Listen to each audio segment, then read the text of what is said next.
Hello বন্ধুরা, technical shine YouTube চ্যানেলে আপনাদের স্বাগতম। মাইক্রোম্যাক্সের তরফ থেকে একটা নতুন স্মার্টফোনকে লঞ্চ করা হয়েছে, যেটা মাইক্রোম্যাক্স ইন 1। এই স্মার্টফোনটা ভারতের মধ্যে বা বাংলাদেশের মধ্যে মেনলি শমি এবং রিয়েলমির মতো স্মার্টফোন, যারা মেনলি মিড রেঞ্জে ভালো স্পেসিফিকেশনযুক্ত স্মার্টফোন এখানে লঞ্চ করে, তাদেরকে টক্কর দেওয়ার জন্য মাইক্রোম্যাক্সের তরফ থেকে এই স্মার্টফোনটাকে লঞ্চ করা হয়েছে। তো মাইক্রোম্যাক্সের তরফ থেকে এই যে পার্টিকুলার স্মার্টফোনটাকে এখানে লঞ্চ করা হয়েছে, কী কী স্পেসিফিকেশনের সঙ্গে আসছে এবং 10,000 টাকার কমে সত্যিই কি এই স্মার্টফোনটা আপনার জন্য ভ্যালু ফর মানি হবে কি হবে না, সম্পূর্ণ ব্যাপারটা আজকের এই ভিডিওতে আমি আপনাদের সঙ্গে শেয়ার করব। তো সময় নষ্ট না করে ভিডিওটাকে এক্ষুনি শুরু করা যাক। আশা করছি ভিডিওটা আপনাদের অত্যন্ত ভালো লাগবে।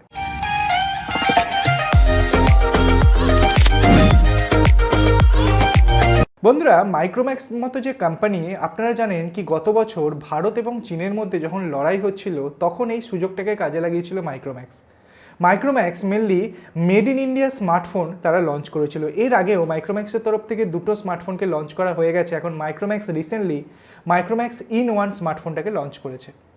এই পার্টিকুলার স্মার্টফোনটার আমি যদি স্পেসিফিকেশনের কথা বলি, তো এখানে 6.67 ইঞ্চের একটা ফুল এইচডি প্লাস ডিসপ্লে আপনাকে দেওয়া হচ্ছে।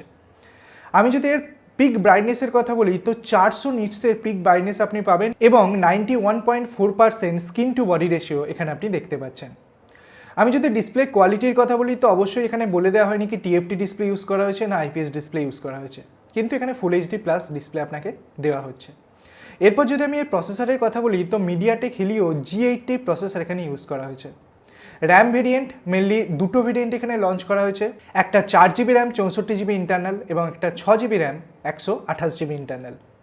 বন্ধুরা, এই পার্টিকুলার স্মার্টফোনটার আমি যদি ক্যামেরার কথা বলি, তো মেনলি পিছনের দিকে ট্রিপল ক্যামেরা সেটআপ ইউজ করা হয়েছে এবং সামনের দিকে একটা সিঙ্গেল ক্যামেরা ইউজ করা হয়েছে।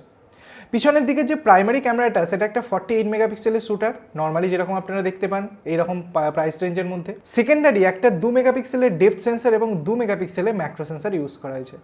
তো এই 2 মেগাপিক্সেলের ডেপথ সেন্সার ঠিক আছে, মানছি, কিন্তু 2 মেগাপিক্সেলের ম্যাক্রো সেন্সারের কী সেন্স হয় আমি বুঝতে পারি না, কারণ কোনো কোম্পানিরই 2 মেগাপিক্সেলের ম্যাক্রো সেন্সার অতটা ভালো কাজ করে না। আমি যদি সামনের দিকের কথা বলি, তো এখানে মেনলি আপনাকে একটা 8 মেগাপিক্সেলের ক্যামেরা ইউজ করতে দেওয়া হয়েছে। তো 8 মেগাপিক্সেলে আপনি নর্মালি সেলফি বা ভিডিও কলিং আপনি করতে পারবেন এই প্রাইস রেঞ্জের মধ্যে। আমি যদি কানেক্টিভিটির কথা বলি, তো ডুয়েল 4G ভোল্টেজ সাপোর্ট আপনি পাচ্ছেন, ইউএসবি টাইপ সি পোর্ট পাচ্ছেন, 18 ওয়াটের ফাস্ট চার্জার এখানে ইউজ করা হয়েছে, 5000 mAh ব্যাটারি এখানে দেওয়া হয়েছে। যদিও ব্যাটারি ক্যাপাসিটি যথেষ্ট ভালো দেওয়া হয়েছে, 18 ওয়াটের ফাস্ট চার্জিং এই প্রাইস রেঞ্জের মধ্যে সত্যি ভালো, ইউএসবি টাইপ সি সাপোর্ট দেওয়া হচ্ছে এবং সমস্ত রকমের সেন্সার আপনি এই পার্টিকুলার স্মার্টফোনটাতে পেয়ে যাচ্ছেন। এটা একটা খুব ভালো ব্যাপার। এরই সঙ্গে সঙ্গে ওয়াইড-ভাইন L1 এর সাপোর্ট আপনাকে এখানে দেওয়া হচ্ছে, মানে যদি আপনি কোনো ওটিটি অ্যাপ্লিকেশন সার্ভ করেন, Amazon prime video, Netflix, ZEE5, এই সকল যদি অ্যাপ্লিকেশন আপনি সার্ভ করেন, তো এখানে ফুল এইচডিতে কন্টেন্ট আপনি এখানে দেখতে পাচ্ছেন। এরপর প্রাইসিংয়ের কথা বলা যাক। অত্যন্ত ভালো প্রাইসিং এটা লঞ্চ করা হয়েছে। 4GB 64GB মানে একদম বেস্ট যে ভেরিয়েন্টটা, তার প্রাইসিং এখানে রাখা হয়েছে 9,999 টাকা এবং 6GB র্যাম 128GB ইন্টারনালের প্রাইস রাখা হয়েছে 11,499 টাকা। পার্টিকুলারলি আপনি ডেডিকেটেড মাইক্রোএসডি কার্ডের স্লট পাচ্ছেন, 256GB পর্যন্ত মেমোরিটাকে আপনি বাড়িয়ে নিতে পারেন। তো এই প্রাইস রেঞ্জের মধ্যে এই স্মার্টফোনটা যখন লঞ্চ করা হয়েছিল, তখন মেনলি পোকো M3-র সঙ্গে তার কম্প্যারিজন দেখানো হয়েছিল এবং পোকো M3 থেকে সে ভালো পারফরমেন্স এখানে দিচ্ছে। বন্ধুরা, এখানে মেনলি আপনি দুটো কালার পাচ্ছেন, একটা হচ্ছে ব্ল্যাক ব্লু একটা গ্রেডিয়েন্ট পাচ্ছেন এবং একটা পার্পেলের গ্রেডিয়েন্ট আপনি এখানে পাচ্ছেন, এবং এটা মেনলি 26শে মার্চ থেকে আপনি ফ্লিপকার্টের মাধ্যমে আপনি এটাকে কিনতে পারবেন, কোনো সমস্যা হবে না। তো বন্ধুরা, এই পার্টিকুলার স্মার্টফোনটা যে প্রাইসের মধ্যে লঞ্চ করা হয়েছে, সত্যি কি ভ্যালু ফর মানি না ভ্যালু ফর মানি নয়? এখনও পর্যন্ত স্পেসিফিকেশনস ওয়াইজ সত্যি এই স্মার্টফোনটা খুব ভালো প্রাইস এখানে লঞ্চ করা হয়েছে। যদিও মিডিয়াটেকের G80 প্রসেসর, খারাপ প্রসেসর বলবো না, মিড রেঞ্জের মধ্যে ভালো প্রসেসর, আপনি ডেফিনেটলি কনসিডার করতে পারেন। এখন দেখার ব্যাপার, এই স্মার্টফোনটা যখন আমাদের হাতে আসবে, তখন কীরকম পারফরমেন্স, রিয়েল লাইফ পারফরমেন্স কীরকম দেওয়া হচ্ছে। কারণ এমন অনেক স্মার্টফোন লঞ্চ হয় যে স্মার্টফোনগুলো অন পেপার আপনি খুবই ভালো দেখতে পান, কিন্তু রিয়েল লাইফ পারফরমেন্স বা যে সফটওয়্যার হার্ডওয়্যারের টিউনিংটা সেটা ভালো না হওয়ার কারণে সে স্মার্টফোনটা একদম ফ্লপ হয়ে যায়।